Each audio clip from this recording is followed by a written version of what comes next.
En 5 minutes, nous allons étudier et essayer de comprendre les travaux d'Emmanuel Leroy-Ladurie sur l'histoire du climat. Emmanuel Leroy-Ladurie est un professeur universitaire et historien français, né le 19 juillet 1929 à Moutier-en-Cinglay et est décédé le 22 novembre 2023 à Paris. Dans sa vie, il a écrit une vingtaine d'ouvrages et une dizaine d'articles savants. En 1967, il publie l'un des premiers grands ouvrages d'histoire du climat, nommé Histoire du climat depuis l'an 1000. Afin de comprendre ses travaux, nous illustrerons sa pensée autour de 4 grandes questions fondatrices de l'histoire du climat. À quand remonte une approche rationnelle et scientifique des phénomènes climatiques ? Emmanuel Leroy-Ladurie affirme que le climat a longtemps fait l'objet d'une approche religieuse ou mystique. Il était fréquent de prier pour obtenir du beau temps ou de la pluie. À la fin du XVIe siècle, des centaines de sorcières ont été brûlées en Allemagne, tenues responsables de phénomènes climatiques comme des gelées par exemple. Les débuts de conscience rationnelle sont apparus grâce au monde agricole et en particulier viticole.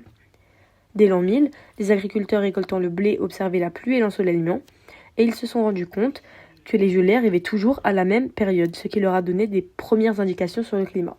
Si nous regardons ces pensées d'un angle plus scientifique, la première série thermométrique complète sur les 12 mois de l'année remonte à 1659. Quels sont les instruments et les méthodes qui permettent de connaître et de mesurer les évolutions climatiques ? Emmanuel Leroy-Ladurie a étudié 3 indicateurs fiables permettant d'étudier les évolutions climatiques en Europe et notamment en France. Le vin, l'époque de la récolte du blé et l'évolution des glaciers. Concernant le vin, les dates de vendange ont tenu une grande importance dans ces recherches. Une vendange précoce signifie que le printemps et l'été ont été chauds. Au contraire, des vendanges tardives indiquent que le printemps et l'été ont été plus frais. En France, les dates des vendanges, connues depuis les années 1370, constitue un instrument de mesure relativement fiable des variations météorologiques d'une année sur l'autre. À propos du blé, il fut cultivé en tout premier lieu dans l'ancienne Mésopotamie et dans les régions actuelles de la Syrie du Nord-Ouest et de la Turquie orientale. Les étés maussades mais aussi excessivement chauds et secs ne lui conviennent pas. Le blé est donc un indicateur des phénomènes climatiques. Enfin, l'évolution des glaciers constitue un autre indicateur du changement climatique.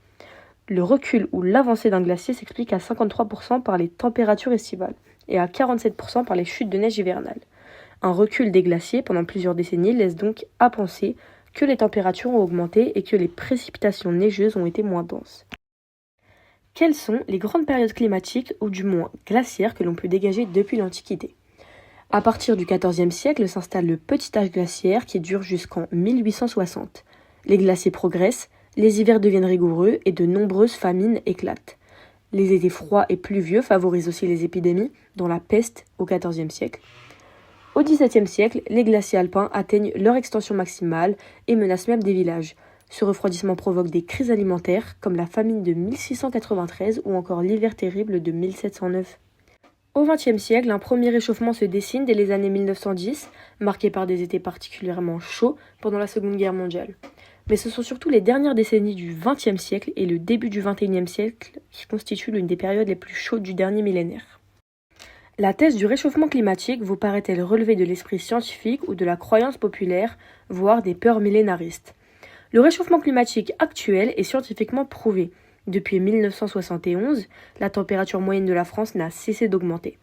Les années les plus chaudes depuis que les mesures existent se multiplient après 2004. L'étendue de la banquise arctique atteint son niveau le plus bas depuis le début des mesures satellitaires en 1978. La fonte de l'Arctique est un phénomène qui ouvre des perspectives, notamment la possibilité de liaisons marines inédites ou de nouvelles exploitations pétrolières. Au-delà de la polémique, il faut bien constater que la prise en compte de la réalité du réchauffement relève les nombreux paradoxes des sociétés actuelles. En Chine, la forte industrialisation du pays contribue certes au réchauffement, mais les répercussions climatiques de l'industrialisation constituent le revers pervers de la croissance économique et du développement humain.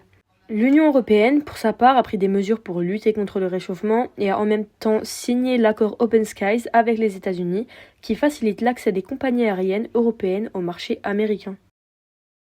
Pour conclure, l'essentiel des travaux de Emmanuel Leroy-Ladurie retrace l'évolution du climat en Europe sur la base de témoignages, de gravures et de peintures. Ces travaux ont été utilisés par les climato-sceptiques, se réfugiant derrière les nombreux changements climatiques.